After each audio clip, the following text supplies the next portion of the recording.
The longest game in franchise history. What a game, not the outcome the Jays were looking for.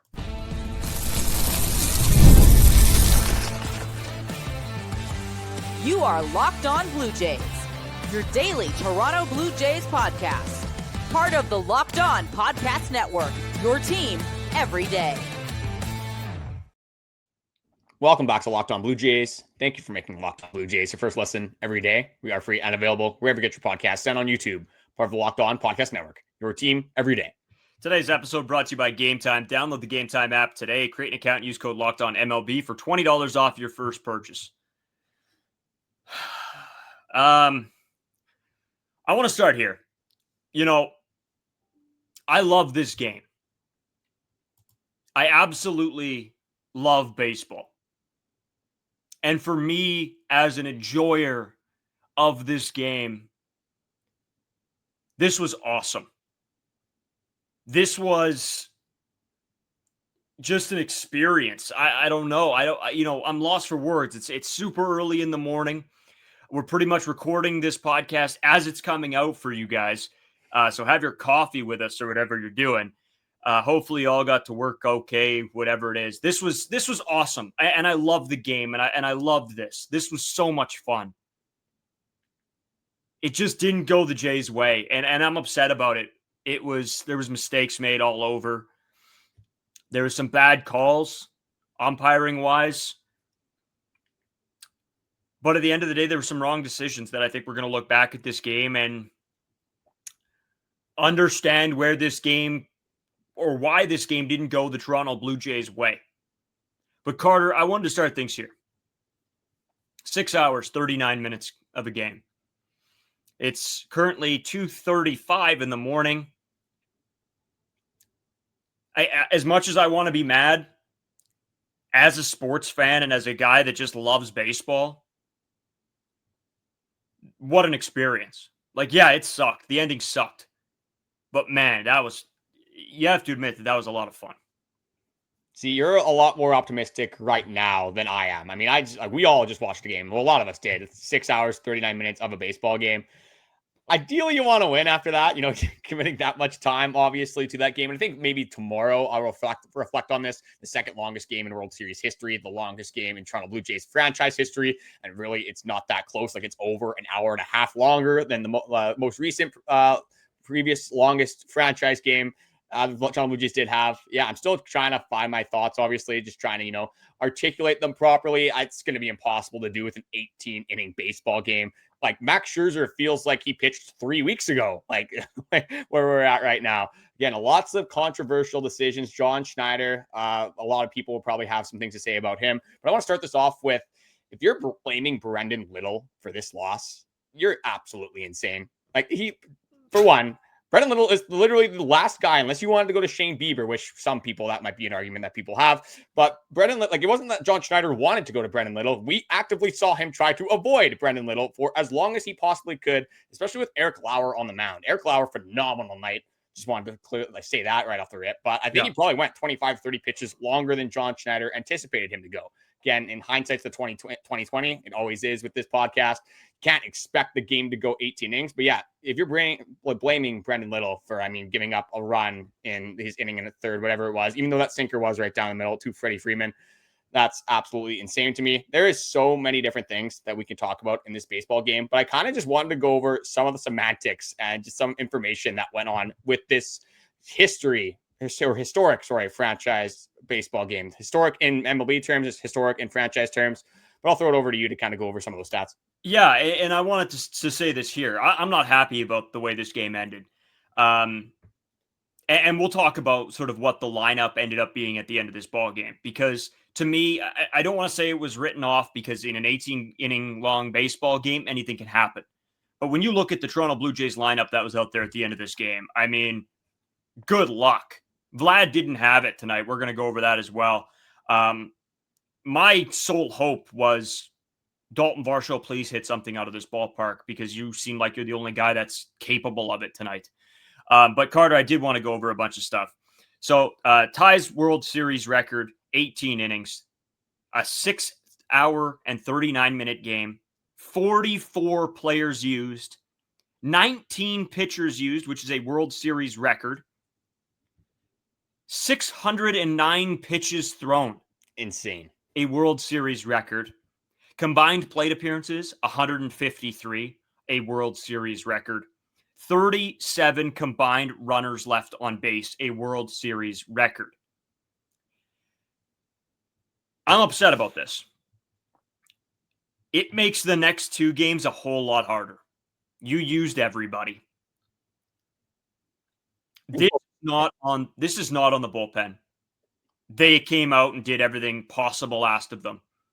This is on the offense. This is on John Schneider making decisions that probably shouldn't have been made.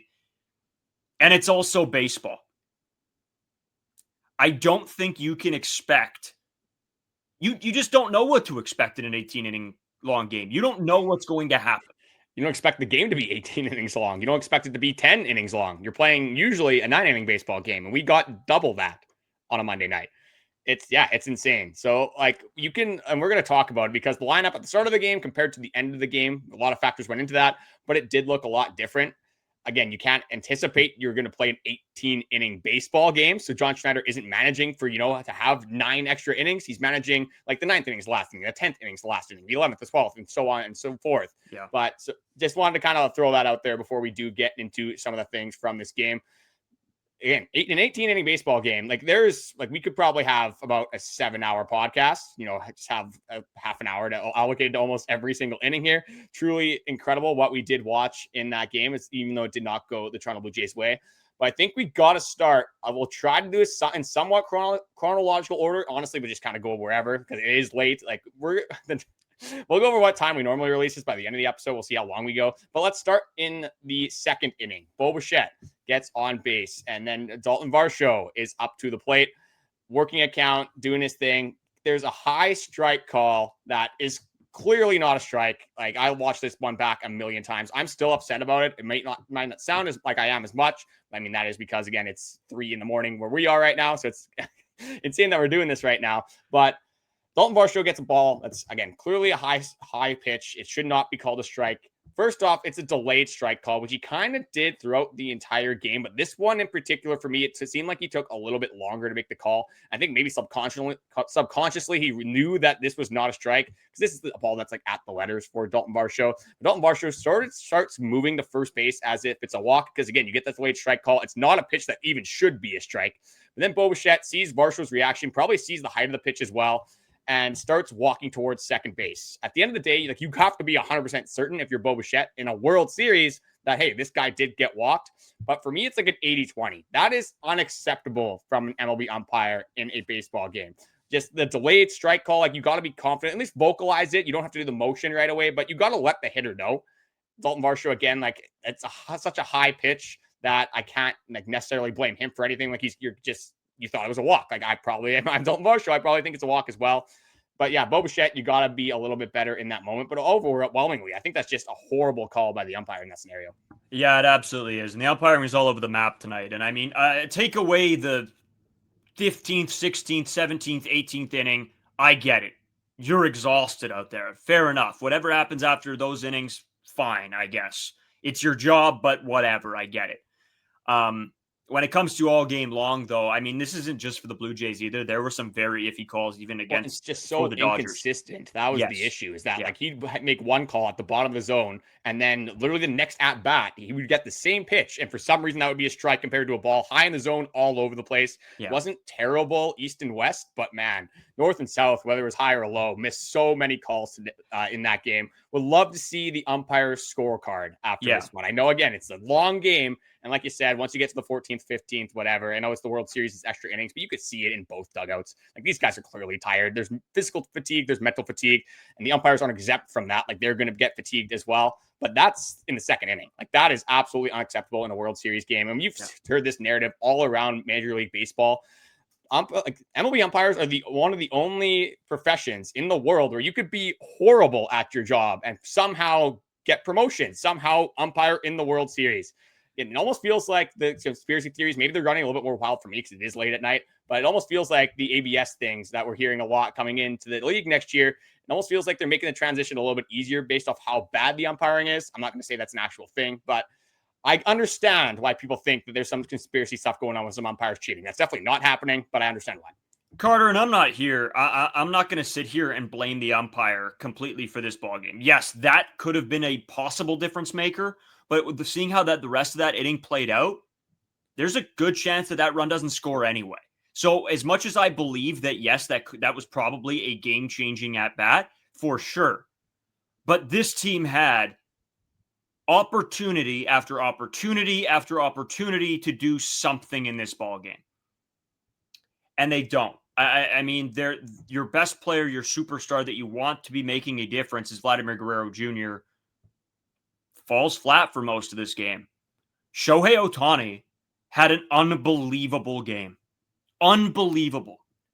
4 intentional walks, Carter. You got on base 9 times. Yeah. Whoever took the over on Ohtani's whatever total bases, good for you. You probably made an absolute bank today. But to me, this is just, I almost don't know where to put this because it's such a weird game, and this will probably never happen again for I don't even know how many years. But at the end of the day, at some point, you need somebody to step up in this offense, and it didn't happen. And I know it's tough to say because you could look at this whole game and say, well, a lot of the Dodgers didn't step up either. And you're right, but then Freddy Freeman does. And it's tough for this team to step up as well going into those extra innings, which we'll get into more later on, Carter. You pretty much had a 2-player chance. It's either going to be Vladimir Guerrero Jr. or Daulton Varsho because nobody else is hitting one out, and you can't string together hits because the lineup that was out. Carter, still a lot more to come. I got a lot more to talk about, and there was a lot of plays in this game that really sucked for the Jays. And if it's base running decisions, if it's Fabulous, his decisions at third, just a lot to talk about. We'll be right back after this short break, Carter. Today's episode brought to you by Game Time. You guys know how much I love Game Time. I talk about it all the time. It's my premier place, my ticketing site. NFL season's back, and honestly, there's nothing better than catching your team live in the stadium, surrounded by fans cheering on your team. But let's be honest, getting tickets can be a hassle between queues, login screens, prices jumping at checkout. It's frustrating. NHL, NFL, MLB, NBA, it's all on right now, so there's no better time. And that's why I use Game Time, the app that gives the advantage back to fans. Game Time is fast, easy, and backed by the Game Time guarantee. You'll always get 100% authentic tickets delivered on time and at the best price. Plus, all fees are included, so the price you see is the price you pay. Download the Game Time app, create an account, and use code LOCKEDONMLB for $20 off your first purchase. Terms apply. Again, that's promo code LOCKEDON MLB for $20 off. Swipe, tap, ticket, go. Download Game Time today. Carter, my man, you know what? I'm drained. Don't get me wrong, it's late, but it was also such an up and down emotional game. I mean, we're going to talk obviously about George Springer and that injury as well and what that could mean. A couple signs that it's not very good, to say the least. But I want to get into a little bit more of the scenarios that didn't go right for the Toronto Blue Jays or were the wrong decisions. And there was a decent amount of them, obviously us during the game were saying it, but now looking back, it's like, ooh, this is even worse. So I'll throw it over to you. Wherever you want to start here, I'm good with. See, it's not for me that there was the worst decisions ever. It's just kind of the way the game played out. It made those decisions look bad in hindsight. But again, when you're John Schneider, when you're a manager in a World Series, you're not expecting the game to be double the length that it normally is. So I got to give him a little bit of leeway here. And that's why I started off with the Brayden Little stuff. Some people were blaming him. Like, why are you throwing Brayden Little? He didn't want to. He had to. So, but it's a lot of this other stuff. He didn't necessarily have to with some of the moves that he made. But it does make sense based off everything that he's done this year and then just currently what the Toronto Blue Jays have been dealing with. So one of the first ones that he made, one of the first moves that he did make is that with George Springer's injury in the 7th, I think that's I think it makes the most sense. Again, want something that you can't account for. George Springer takes one swing, immediately pulls at his oblique. So I guess that's the way we will start. I read his lips. You read his lips. He said, "I'm done" to the trainer. not what you want to see. So you knew he's done for the game. When it's an oblique, obviously when you're swinging a baseball bat and you're rotating, the obliques definitely matter. So again, we're no doctors here, but speculation can definitely get us somewhere. Where do you have the Blue Jays laying with George Springer? The MRI stuff, it hasn't come out yet. He has gone for an MRI. John Schneider said wait and see until how he feels tomorrow. But what do you think is going to happen with George Springer? Because I have a conclusion that I'm unfortunately pretty certain about. I don't want to say anything for certain. Obviously, I don't want to be put in a position where I want to make this call and pretend that I know what goes into injuries. But I mean, that's pretty bad, dude. Like, for him to pull himself out of that game, that tells you a lot of what you need to know. George Springer's immediately a fighter, a dog. He would stay in if it's anything that he could possibly do. This didn't look good. I'm concerned, really concerned. I don't think he's coming back. And that is a massive hole for this Toronto Blue Jays team. It seems like everything that could go wrong for this team this game just did. You know what? Like the Bichette injury going into the World Series. Okay, we're going to get Bichette back, sort of. And then George Springer goes down as well. And it's just like, holy smokes. How, like, it to a certain point, Carter, there's only so much a team can go through before it's too much to overcome. Where are you at? Are you sort of on the same boat? Before I get into that, I actually got an update from Ben Nicholson-Smith. Luckily, I did check Twitter as you were talking there. But right side discomfort is the official diagnosis for George Springer, who went for an MRI. Considered day-to-day. So again, I don't know if that's just leaving him open for the next game. Again, with it's oblique, you got to assume that's going to impact the bat. And he's George Springer, like at this point, like you're relying on him, only his bat. He is your DH pretty much predominantly at this point. Yeah. So again, something to monitor for the Toronto Blue Jays here. But yeah, not something when I saw right away, especially how immediate it was for George Springer. It wasn't one of those things where he tried to walk it off, tried to take a couple swings. It was right away, snap of the fingers, I'm done. I need to get out of this game. And credit to George Springer for knowing something went wrong. If you still have the chance to come back later on in the series, that's something you got to do. Credit to John Schneider as well for making sure that he comes out of that game, but not exactly what you're looking for. And one of the many reasons why the lineup looked the way it did later on in the baseball game. So another instance, Bichette single, scores Vladimir Guerrero Jr. Unbelievable play by Vladdy, an unbelievable speed effort to get from first to home. Thank God it was a bad throw. And shout out to the sound crew guy for allowing the ball to hit him as well. Kind of threw off Teoscar Hernandez, maybe helped the Toronto Blue Jays out a little bit there. In that moment, you're up in the baseball game. So you take Bichette out. I mean, we know he can't run the bases. You should have easily gotten to second on that play. Bo literally rounded first and was like, nah, I'm done. I'm good off that. Not running to second, not risking anything, which I think is the right move, honestly. But you can tell Bichette not ready to run the base paths. I don't mind taking him out for IKF here, again, because you are up in the baseball game. Ideally, like IKF is just a way better base runner. And then for the defensive substitution, that one makes sense to me. So I'm not really going to be too mad about John Schneider for that one. But one more John Schneider decision. I'm kind of going, again, quickly into chronological order. Won't spend too much time on this one. You do a mound visit. You did it for Shohei Ohtani. He comes up in the seventh inning. You do take the lead in the top of the seventh. Shohei Ohtani in the bottom of the seventh. Mound visit. John Schneider goes out there. He goes up to Seranthony Dominguez and pretty much says, hey, pitch around this guy. Don't throw anything down the middle. And what do we get? First pitch from Seranthony Dominguez to Shohei Ohtani. An absolute meatball. Like this is what like something your Italian grandmother would have made and just served it up on a platter. Like one of the worst pitches I think I have ever seen. It was so bad, dude. Because me and you were saying, hey, just throw around him. It's fine. Like, you know, if you walk him, you walk him. if you get him to swing over something, great. And then it's the meatiest pitch of all time from Seranthony Dominguez. I just don't know. In that scenario, spike a ball in the dirt if you have to. I don't care. And he kills you. And that was the straw that broke the camel's back, right? For Shohei Ohtani. They're like, hey, we're not going to let this guy beat us anymore. And good, but he just did. And it changed the outcome of the entire game. Anyway, back to you. That's enough of my ranting against Shohei Ohtani in that decision. But anyway, what else you got? Where else you want to go? Well, let's say Ohtani, 12 total bases. That's going to hurt you, unfortunately, in a baseball game. And for the people that were chanting at game one, we don't need you, I had a feeling that was going to come back and haunt the Toronto Blue Jays. Shohei Ohtani, if you didn't know already, is the best player in baseball. Some people debate he's the best player to ever play baseball. Yep. This is a guy that just got on base 9 times in a baseball game.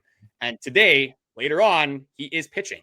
and he still is hitting, and he might get on base, hopefully not 9 more times, but he's probably going to get on base quite a bit. John Schneider probably a little bit more inclined to walk Shohei Ohtani in those bigger moments. Honestly, in any moment at this point, Shohei was really the driving force for the Dodgers offense in this one. I'm just going to quickly go over the other ones. Like Barger gets on base. He gets pinch ran for Miles Straw. So Barger's out of the game. Davis gets sent in for Ty France. That one's not as big of a deal. It's Ty France. Still can have some competitive at-bats. And then in the top of the 12th, I was surprised about this one. I get still, like, you get a runner on. 1 run probably wins you the baseball game at this time. It clearly did. But Alejandro Kirk gets on base, pinch ran for Tyler Heineman. So a lot of moves being made. And this, I'm just going to quickly go over what the lineup was to start the game. And this is the lineup that the Blue Jays were rolling out from the 12th inning on. So to lead it off, you had George Springer, Nathan Lucas, we already know, so I'll quickly go over it. Vladimir Guerrero Jr., Bo Bichette, Daulton Varsho, Alejandro Kirk at 7, Barger at 8, Clement at 9, Andres Gimenez. This was a lineup that was rolled out in the World Series at some point in this baseball game. Davis Schneider, number 1. Nathan Lucas, number 2. Vladimir Guerrero Jr., number 3. IKF, number 4. Daulton Varsho, hitting 5. Tyler Heineman, hitting 6. Miles Straw, hitting 7. Ernie Clement, hitting number 8. And Andres Gimenez being the second leadoff hitter at the number 9 spot. I mean, how do you expect to score runs with the lineup? That's the issue. And again, I'm not fully blaming John Schneider because it's the 12th inning. Like, you really were hoping you were going to score in the 9th, the 10th, the 11th, the 12th inning when Alejandro Kirk got on. But as we progressed through that game, it became very clear to me that there was just no chance that the Toronto Blue Jays offense was going to score a run unless somebody ran into a solo shot. Because if Vladimir Guerrero Jr. gets on, luckily for us, you got IKF right after. Daulton Varsho gets on. Who do you got? Tyler Heineman. Yeah. Somehow Tyler Heineman gets on. Who do you got? Miles Straw. Ernie Clement did not look good at all in this baseball game, popping up a lot. Vladimir Guerrero Jr., a guy that you thought you maybe could rely on, and I still believe you can rely on him. But the amount of times that guy flew out, especially early on in the count, the amount of times it was on the first pitch, is absolutely unacceptable. And these aren't like the warning track fly balls that Eric Lauer seemed to give up a million of. Like, these are like off the bat, it's like, oh, lazy fly ball. Oh, like routine fly ball. Not very good at bats from 2 guys, Ernie Clement and Vladimir Guerrero Jr., who have been like main pillars in the offense. So at some point, I think it was the 14th inning, I was like, how in the world is this offense going to score? I don't care who that they roll out. It just didn't feel like that this offense was going to be able to put hits together consistently. No, and that's exactly what it was. You didn't have the lineup cohesion that you wanted to.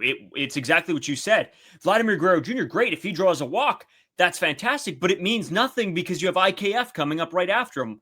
Daulton Varsho goes up, and then, nothing. Okay, great.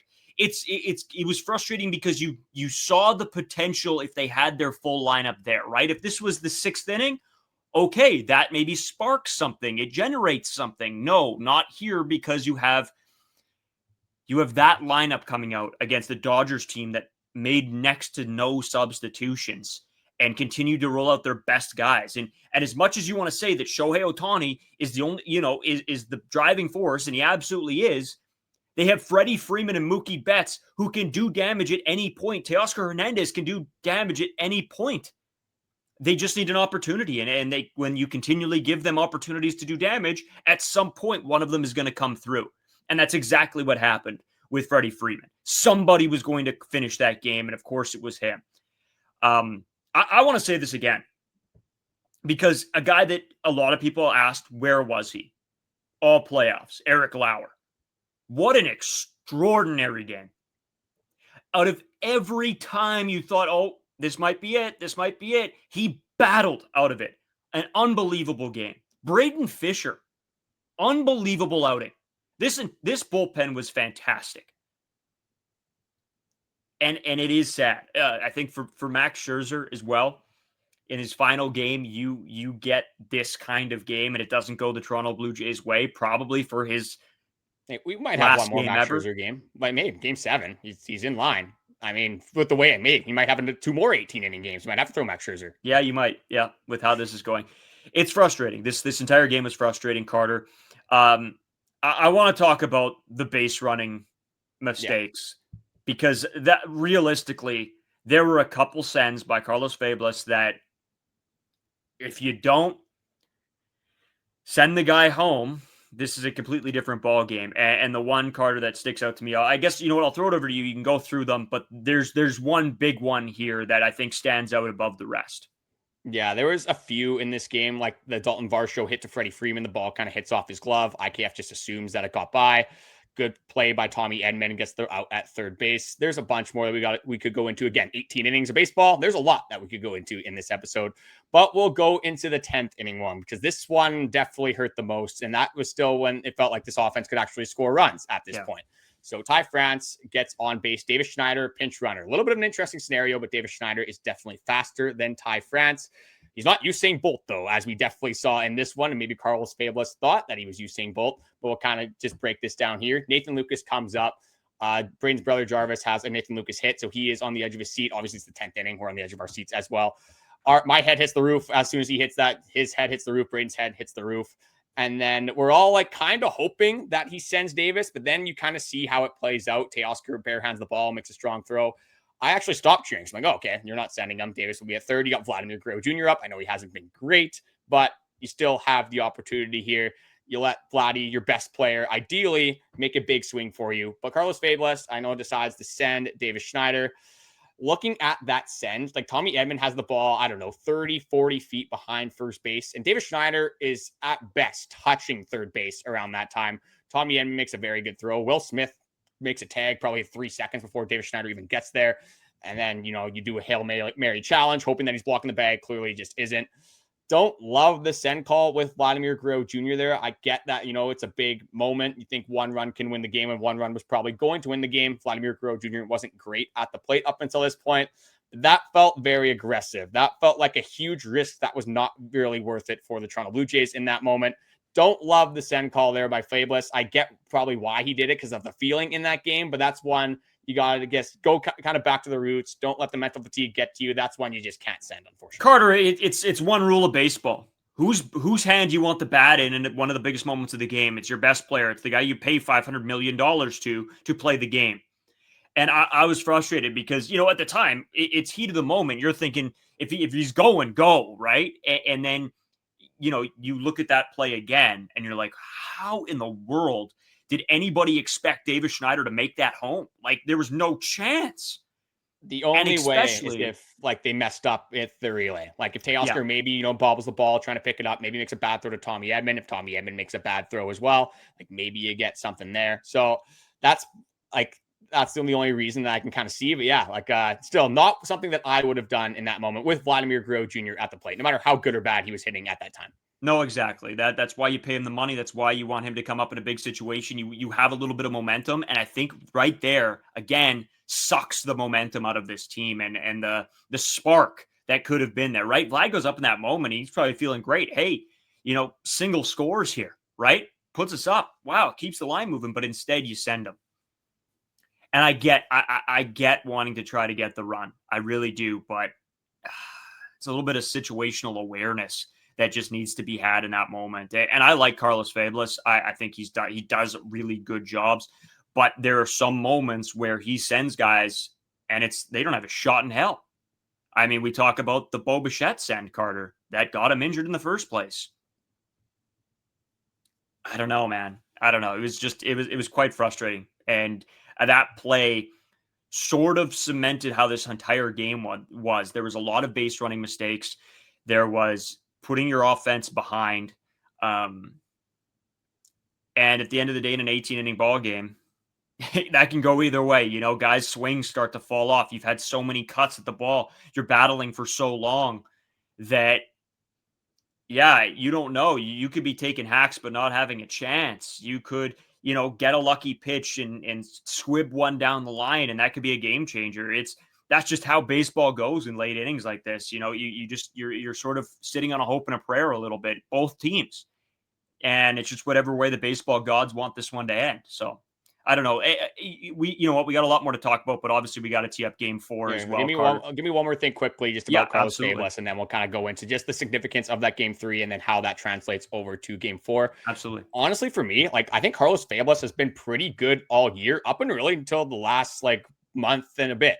Like in September, that's when the Bichette send happened. Maybe there's a little bit of the inexperience in in the playoffs that maybe has something to do with it as well. But like we've seen even in this game, there was times that Carlos Fabulous was very good and was kind of ahead of things. Like when Addison Barger is running home on a fly ball and Ernie Clement is tagging from first to second, Carlos Fabulous, as that ball is in the air, he's telling Addison, hey, you got to go. Ernie's tagging to second. If you get thrown out he gets thrown out at second and you don't score in time, you don't touch home plate, that run does not count. So little things like that we've seen throughout the game and honestly all year where Carlos Fabulous is on top of things. It just does suck. And it is unfortunate when on the biggest stage in one of the biggest moments of the year, probably the biggest moment up to this point of the year, he makes the wrong call. It's a little bit unfortunate. Maybe that is debated because Buck Martinez said that he liked the call. I mean, Arden Zwelling said he also liked the call. It's kind of felt like they were just hoping that the Dodgers were going to mess up, though, preying on the Dodgers' downfall, which in a World Series, I don't love the prospect of that. Even though it was Teoscar Hernandez and Tommy Edman, Teoscar does have, his fair share of mishaps in the outfield, but yeah, not one that I'm a fan of, but very interested to see how people thought about that sense specifically. And then any other moment in the game, one that we did talk about, one that we didn't talk about. We unfortunately did leave a few things out, but that was just going to happen. It was going to be impossible to recap every single thing that happened in an 18-inning game. I know it wasn't exactly 18 innings. Freddie Freeman walks it off earlier, whatever. You might call me out in the comments. You can do that if you want. Give us the benefit that's out here. It is pretty late, but again, that doesn't stop anything. The games still continue on Tuesday night, Wednesday night. It's going to come up quick, and we're going to preview it right here on Locked On Blue Jays.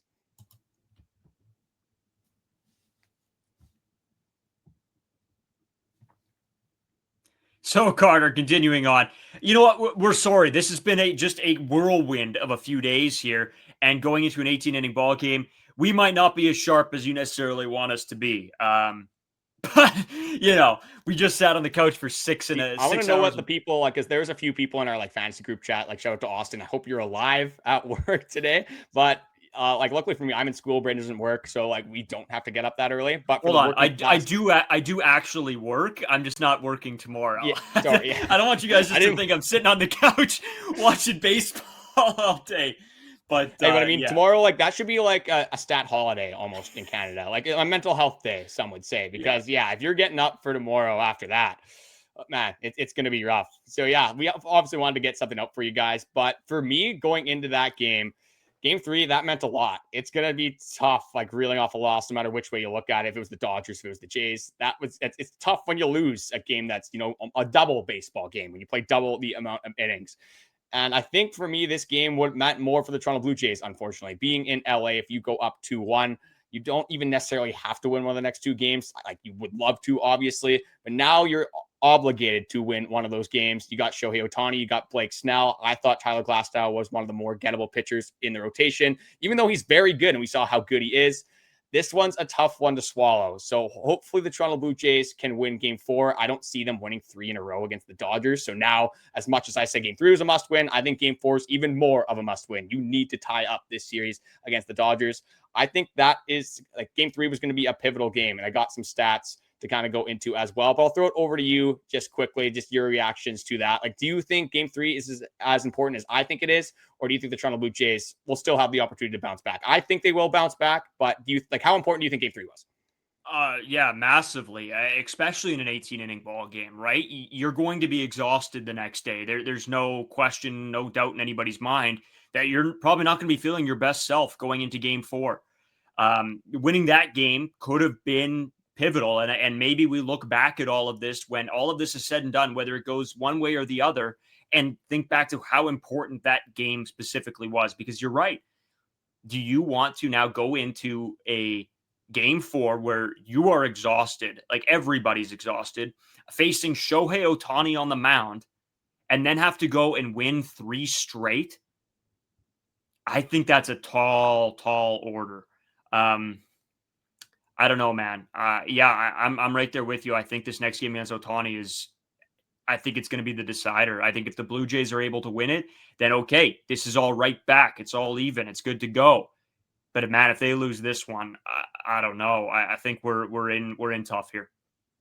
Well, I can't find the stat, but I remember the number of it. It's 70% of the time that the winner of game 3, especially if they're at home, that obviously means more. But if 70% of the time, if you win game 3, you go on to win that series. So the odds are not in the Toronto Blue Jays' favor, but you could say, they weren't in the Toronto Blue Jays' favor Sure. before the series started. So the odds have been against the Toronto Blue Jays going into the series. This team has been shown that they are so resilient. They will bounce back. And you think this is going to light a fire under their butt with George Springer hopefully available. But if he isn't, like, this team is going to want to come back with vengeance. And I expect them to bounce back again and maybe make Shohei Ohtani pay for what he did to them offensively in game 3. Maybe make him, think a little bit more on the mound and, distract him from the hitting, even though he might get intentionally walked literally every single time. Yeah, he may. He may.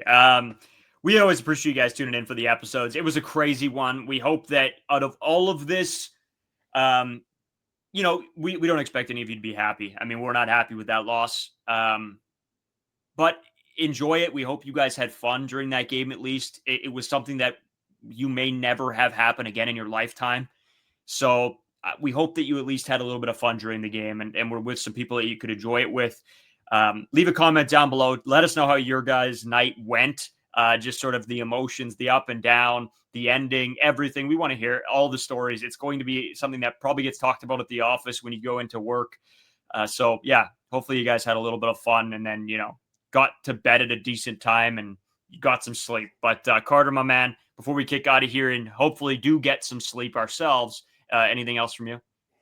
This is one that I'm going to try to forget. It's going to be pretty tough to forget it, but in retrospect, we're going to look back at this game, one of the craziest games in World Series history. Would have been obviously amazing to come out on the right side of it.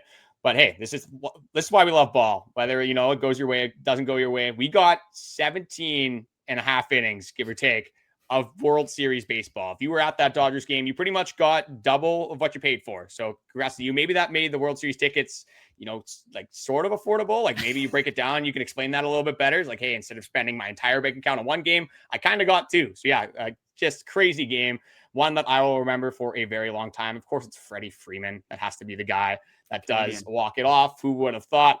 But yeah, we're just looking to bounce back. This series is not over. As much as you might be down in the dumps, we got another one tomorrow. Not a lot of time between now, the time we're recording this, 45 minutes before that we regularly release these episodes. So that puts it into a little bit of perspective for you guys.